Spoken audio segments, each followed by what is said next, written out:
So Atari was one of the fastest growing companies ever in America. No one had ever seen anything like it. And it was just this new exciting business, and people for the first time realized that video games were going to be a big thing. But the implosion was so massive and so quick that it almost brought down video games entirely. Atari was sort of like the dark side of hippie culture. Bunch of dudes working out of a warehouse, bunch of stoners, some really talented programmers. Come 1976, they were ready in production on the VCS, which would later be the Atari 2600. So Atari has this idea for a console with interchangeable cartridges, and they want to get it out on the market, but Fairchild Semiconductors, this other million-dollar company who was into semiconductors, obviously, put one out. And Atari sees it and they say, we got to get out there now before this hits it big. This is our idea. So what they did was they went to Warner and they said, hey, come in with us, buy out our company and put some money in and we can put out this thing and we'll make a lot of money together. So Warner puts in like $30 million to buy the company. Then they put in like another $100 million to get this thing out on the market in time for the big holiday season. So ultimately, Atari selling themselves to Warner worked because we've never heard of Channel F. But that sale and that success came at a price. Realistically, the hippie culture that permeated Atari wasn't conducive to making profits.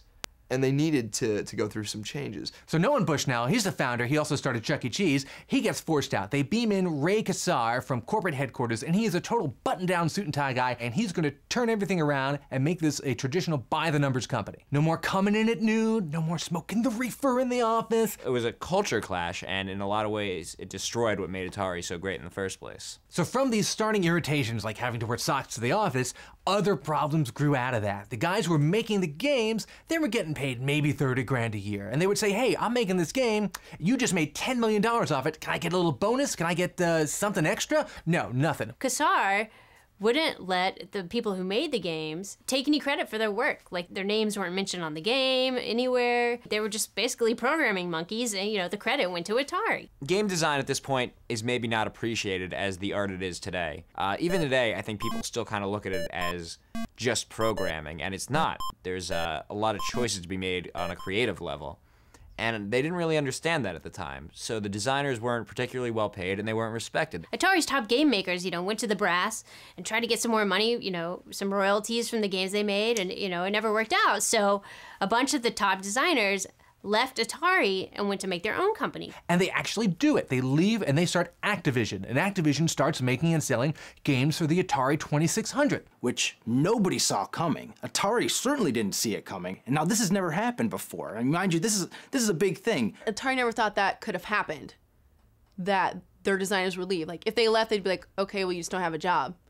I don't think they thought they were smart enough to be like, well, I don't think it's illegal for us to create our own games. It's not just that some guys were leaving Atari, it's that the best guys were leaving Atari, and they were making great games like River Raid, like Pitfall. They were making better Atari games than Atari was making. And they actually earned royalties on the sales of their games. So people were more invested in the work they were producing. It almost seems like a no-brainer. David Crane, who created Pitfall always says David Crane's Pitfall. Like Francis Ford Coppola's The Godfather, you know? He put his name on it. It was his work. The crazy thing is, within 2 years after Kassar showing up, Atari became the fastest growing company in the history of the United States. And in 1982, Activision replaced Atari as the fastest growing company in the history of the United States. Well, that just opened the floodgates. Then everybody and their cousins started a game company and started making cartridges for the Atari 2600. Once Activision's out there and people realize, hey, I can get rich making games for the Atari, they still need to learn the same lesson Ray Kassar did. Video games are an art form. You can't just make one with no thought. You need the right people to do it. And there's just a flood of terrible, terrible games for the Atari, to the point where it becomes impossible to separate the wheat from the chaff. You don't know which are the good ones and which are the bad ones. people start to think that Atari is just garbage, because that's what most of the things were on it were garbage. Now, with all these really bad games flooding the market, Atari says we need to do something to cut through the clutter. We're gonna pull out the big guns and do some really big A-list titles. The first one is Pac-Man. People were psyched. Retailers were clearing shelves for this game. They produced 12 million copies when only 10 million systems were in existence, thinking that Pac-Man was actually going to sell more systems. I mean, it was going to be that big. Unfortunately, they thought it was just the name Pac-Man was enough. That was enough. The product itself was not that good. It flickered, it had slowdown, it didn't even look like the arcade version. No, the sound effects were awful. Everything that they could have failed on this home Pac-Man, they did. So that was the first ace up the sleeve. That went boom, nowhere. The second ace turned out to be the second nail in their coffin. That was E.T. the video game. When they decided to make the E.T. game, around June, July of '82, when they wanted the game to come out, Christmas of '82. Now this is a classic example of the artist versus the corporate guys. The corporate guys say, hey, we just signed a deal with Spielberg. We got to get an E.T. game out there. And the artists say, okay, we'll make a game. It'll take us 6 months. And the suits go, 6 months? F that. You got 6 weeks. We got to get this thing on the trucks and on the shelves so we don't miss a day of the holiday shopping season. It'd be insane if a movie producer bought the movie rights to a book and was like, we have to make a movie about this. We have 8 hours. You know, and that's basically what they did with E.T. So 6 weeks go by, and they end up with something. I don't know if you'd really call it a game, but it was on a cartridge, and it had something that looked a little like E.T., and he walked around and fell in some holes.